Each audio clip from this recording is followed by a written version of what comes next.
Всем большой привет! Сегодня я продолжаю свои эксперименты, вернее самообучение в области токарки. Но как ни странно, я стою около пильного станка. Именно он сегодня будет основным, наверное, моим помощником и предметом рассказа. Дело в том, что, как понятно из названия ролика, я начинаю для себя осваивание сегментной токарки. Не знаю, что у меня из этого получится, но интерес есть большой. Итак, из самого названия сегментная токарка понятно, что элементы, из которых состоит заготовка, клеятся из сегментов. Соответственно, эти сегменты нужно сделать, изготовить. Есть у меня вот такие вот бруски из липы. Где-то есть третий. Вот таких вот есть 3 бруска из липы. Я их нарезал в определенный размер. То есть высота у них 50 миллиметров. Здесь порядка 30 миллиметров сейчас.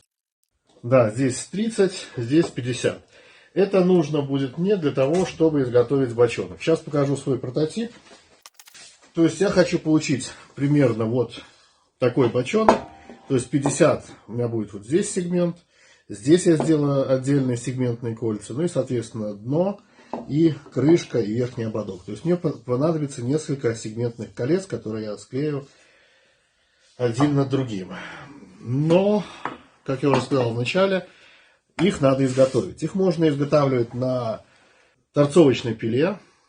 Это, наверное, самое простое, но, как показывает практика блогеров, не знаю, сам не пробовал, хотя, когда пилишь, понимаешь, там возникают некоторые неточности. Пила, она хоть у меня очень хорошая, но все равно может быть люфт. Поэтому останавливаюсь на пильном станке. Что мне для этого надо? Ну, первое и самое главное, это при отпиливании заготовки, то есть сегментика, мне главное, чтобы он был не поврежден и чтобы он мог отпасть в сторону спокойно и не западать опять на пилу. Поэтому я вырезал вот такую вот заготовочку, ну, скажем так, в сечении треугольник. Смысл в том, что заготовка должна просто упасть в сторону и не подниматься наверх. Делают различные системы. Кто-то делает специальный нулевой вкладыш, туда приклеивает. Я сделаю все намного проще. Я возьму вот этот треугольничек и на двухсторонний скотч просто прикреплю. Сейчас, наверное, вот так вот. И на двухсторонний скотч прикреплю его в 2, а может быть там, в 3 местах. Сейчас посмотрим.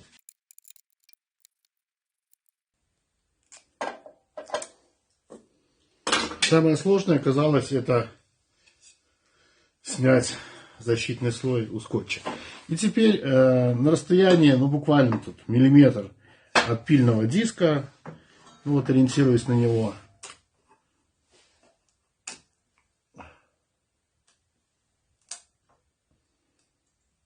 чтобы диск спокойно ходил, я прикрепляю.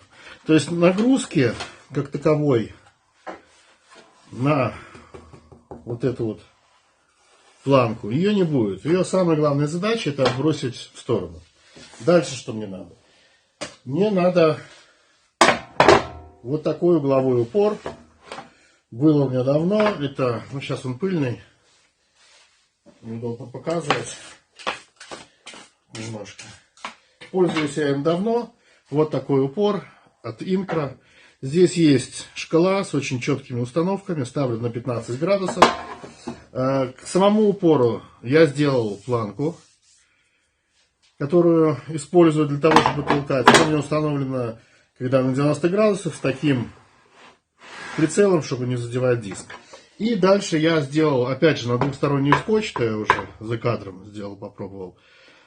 Просто брусок ровненький, на двухсторонний скотч прикрепил к планке. Это нужно для того, чтобы моя заготовка была выше вот этой вот планки, ну, скажем так, которая отбрасывает. То есть я вот так вот ставлю, она не мешает, я спокойно хожу. и отрезаю. Высота диска, соответственно, должна быть такой, чтобы зубья торчали сверху, чтобы был, собственно говоря, пропил.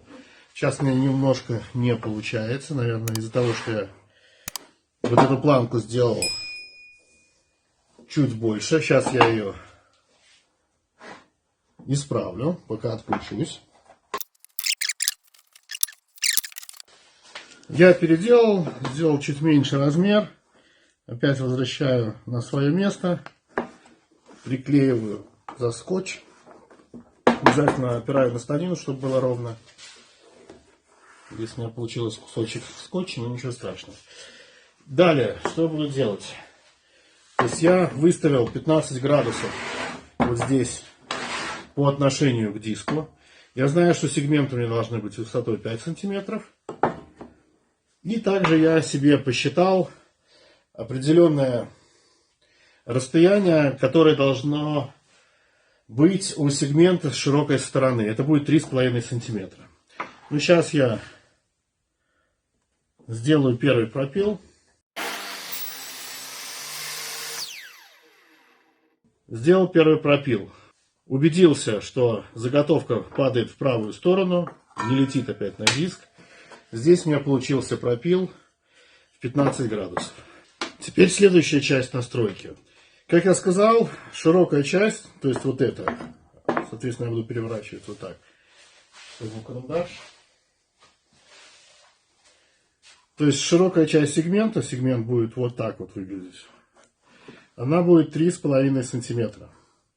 И, соответственно, мне теперь нужно выставить пропил таким образом, чтобы у меня было ровно 3,5 сантиметра, причем это повторялось столько раз, сколько мне нужно. Можно поставить, конечно, упор и пропиливать, но тогда здесь получится вообще непонятно что. То есть мне нужно сделать выносной упор в той зоне, которая, до пильного диска и в той зоне, где каретка еще нормально двигается. То есть я беру вот такой, любой ровный брусочек, но который по высоте подходит для этого, чтобы можно было упереть заготовку. Я беру с помощью струбцинки этот брусок, закрепляю. Не имеет значения, какая струбцина. Для того, чтобы показать настройку, я зайду с другой стороны. То есть вот есть у меня заготовка. Немножко нарисовал здесь. Так, здесь мне надо отметить моих необходимых 3,5 сантиметра. То есть вот я отметил 3,5 сантиметра, широкую часть, которая должна быть именно на внешней стороне пилы, вернее, на правой от меня. Вот на этой стороне пилы по зубьям, это должно быть здесь. Что я делаю дальше? Я завожу каретку за пильный диск. Так, мне надо еще одну линию провести, секунду. Мне нужно перенести размер. То есть здесь вот у меня получается раз отметка и два отметка. Так будет лучше просто видно. И дальше я смотрю, чтобы, надеюсь, видно, моя линия чуть-чуть выходит за внешние, смотрю, разные зубья, за внешний рез. Вообще расстояние вот это вот, которое я сейчас сделал, оно влияет на длину окружности. Это математика или геометрия начальная. Что надо сделать дальше? Теперь, чтобы каждый раз не рисовать, не переставлять, я в таком положении зафиксирую заготовку. Вот так вот струбцинкой, еще раз проверил, все так. Теперь мне придется, конечно, опустить пильный диск.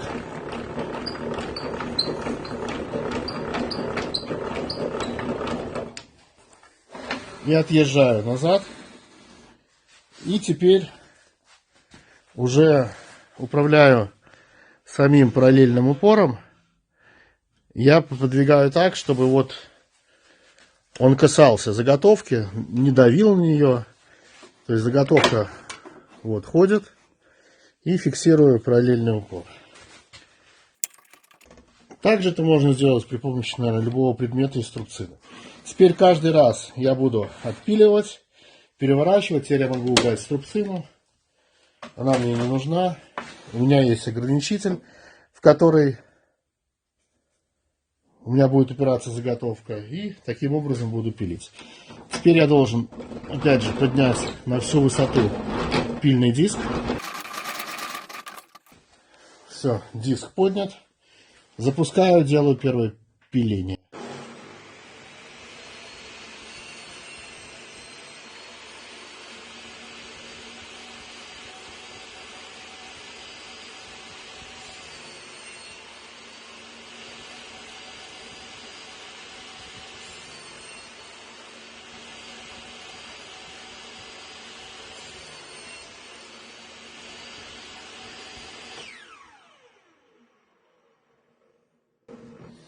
Ну, вот таким образом напиливаю 12 сегментов.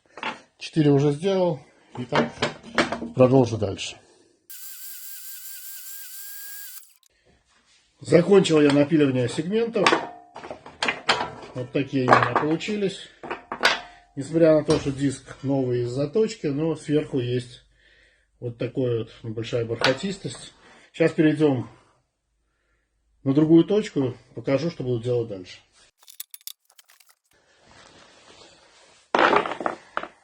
Итак, напилил я вот эти заготовочки. Отберу сейчас первых 12, как я уже говорил. Стоять круг у меня будет из 12. Выбираю без системы, просто которые нравятся. Они все должны быть одинаковые, что я сейчас и проверю. То есть они сходятся, как видно, по этой стороне, но, соответственно, такие же здесь.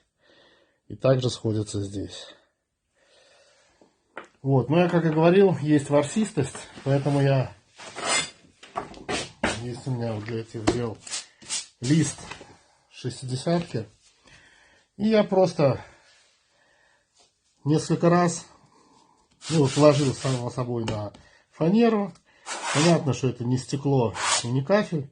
Но несколько раз просто со всех сторон провожу, чтобы убрать именно эту ворсистость. То есть, вы видите, ее нету. И дальше откладываю.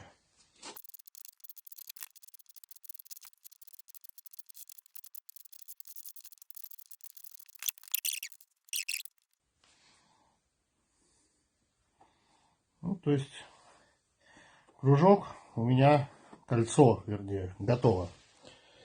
Дальше вот есть у меня вот такие хомуты, стройки остались, слава богу. С помощью их я склею, но у меня есть один нюансик, как всегда. Я хочу сделать между кольцами проставки из шпона. Есть у меня шпон, я за кадром нарезал его просто примерно, то есть по ширине моей заготовки. И сейчас мне надо, то есть он будет шпон между двух сегментов.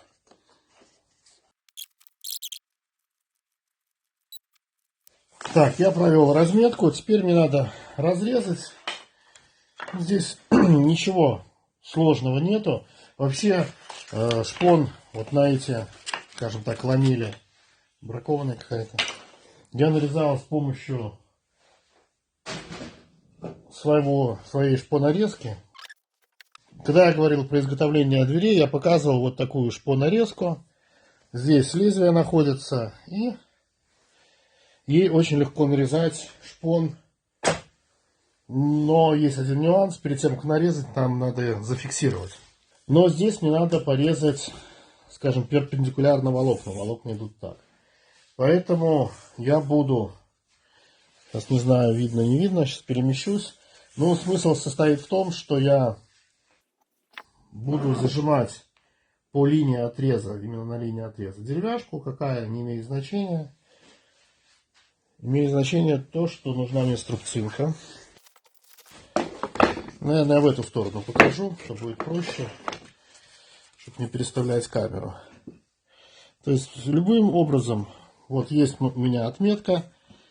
По этой отметке я кладу какую-то деревяшку и прижимаю струбцинкой. Дальше я поставил новый нож. И здесь есть такой нюансик, что если резать вот так вот, то последний обязательно отщепится. Потому что волокна идут вот так. Поэтому я сначала подрезаю с одной стороны. Да, я слышу такой характерный, щелчок или хруст, когда подрезается вот это шпон. И дальше с другой стороны уже прорезаю. Все. У меня получилась вот такая вставка, то есть которую я вставлю между двумя сегментами. То есть у меня получится вот такая вот вставка. Ну, как все резать я, наверное, показывать не буду. Процесс достаточно простой. Бери, передвигай, дорежь. Поэтому сейчас нарежу и опять включусь. После того, как я нарезал все заготовочки, тут чуть больше пригодятся, я приступаю к склейке.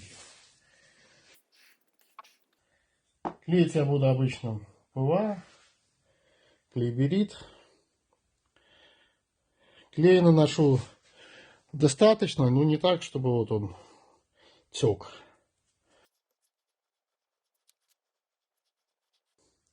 Наношу клей сразу с двух сторон заготовки, мне так удобнее.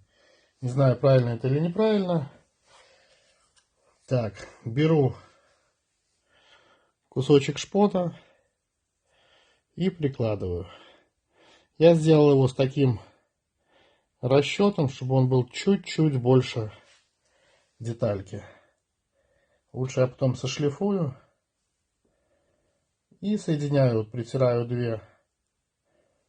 Оставляю. Здесь у меня уже намазано. И дальше двигаюсь по кругу.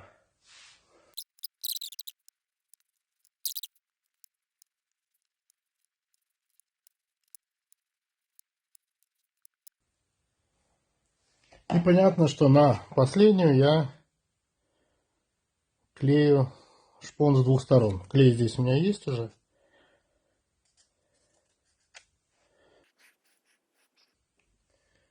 И вставляю. Таким образом у меня получилось кольцо. Шпон не должен выходить за внешний контур именно по этой стороне, где я буду стягивать. Так, здесь вышел.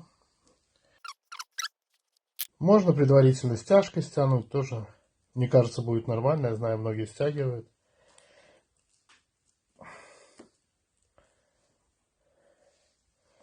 Но я хочу попробовать именно так. Где-нибудь посередине. Хомут я имею в виду. Теперь проверяю так по внешней границе. И закручиваю.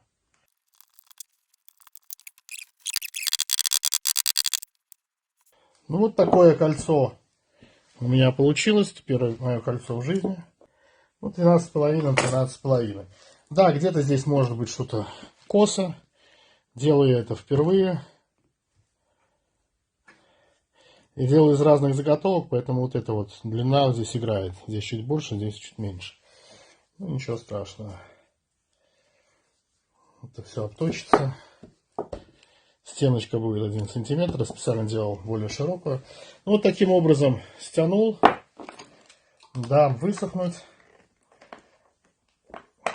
Попробую еще стянуть. Дам высохнуть и буду обрабатывать дальше. Пока сохнет, сделаю еще несколько заготовок. Есть у меня еще сегменты нарезанные. Пока прерываюсь. Прошло чуть больше 15 часов, я продолжаю работу. За это время высох клей, заготовки мои склеились, вот все сегменты. Снял я, соответственно, хомуты. При помощи барабанно-шлифовальной машины я выровнял плоскости, сделал их пригодные к склейке. Ну, здесь все достаточно просто. При склейке я сделал один уровень нижний в один горизонт. Дальше это придавил еще немножко. У меня получилась одна базовая плоскость. Понятно, что она неровная, но дальше при помощи карандашных меток с двух сторон, измеряя штангенциркулем противоположные соседние стороны, я сделал единую плоскость. Что здесь, что здесь. Что буду делать далее? Изначально я хотел сделать здесь выборку и вклеить сюда дно. Вот у меня даже есть для этого заготовка. Оно должно было быть двухуровневое, то есть с пазом. Но я подумал, что пока еще не хватает моих умений, знаний и навыков, чтобы это осуществить. Поэтому решил пойти пока по простому варианту, ведь это тоже пока прототип, а не изделие, которым я буду пользоваться. Я решил приклеить дно. Для этого я склеил два щита из паркета. У меня оставалось 4 штучки такие. Если помните, паркет я использовал для изготовления вот этого стола. Клеил я, кстати, при помощи деревянных струбцин самодельных, о которых я тоже рассказывал. Очень хорошо склеилось, без всяких вопросов и усилий. Итак, я возьму, есть у меня вот такая заготовка. Специально я сделал здесь с бабышкой, которую можно закрепить в патроне. Сейчас вырежу донца, приклею сюда и наверх приклею то, что будет у меня первым сегментом. То есть, если взять, вот обратиться к моему прошлому бочонку, прототипу, то есть я сделаю дно из дуба, вот оно вот здесь будет дубовое. Дальше у меня пойдет вот этот сегмент. И далее у меня пойдет следующее кольцо, которое я буду делать также при помощи вот этого дубового щита. То есть я его сейчас вырежу, ну, кромсаю, допустим, там лобзиком, не знаю. Вот, это будет моя первая склейка. Далее у меня пойдет вторая склейка, это центральная часть. Опять же, кольцо и верхняя часть. Что касается крышки, я ее не буду делать как вот в этом бочонке, то есть на оставную. Я сделаю крышку, которая будет вставляться вовнутрь. Хочу просто попробовать. Возможно, я сделаю ее из такой заготовки липовую. Возможно, я склею такой вот мини-щит именно для крышки из дуба. Есть у меня обрезки, поэтому, возможно, это будет даже лучше. Оно будет гармонировать. У меня будет здесь дуб, здесь и крышка. Но это вы все увидите в следующей части моего рассказа о том, как я впервые осваиваю сегментное точение.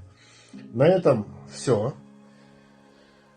Призываю вас поставить лайк хотя бы за мои труды, подписаться на канал. Самое главное, продолжать смотреть мои ролики.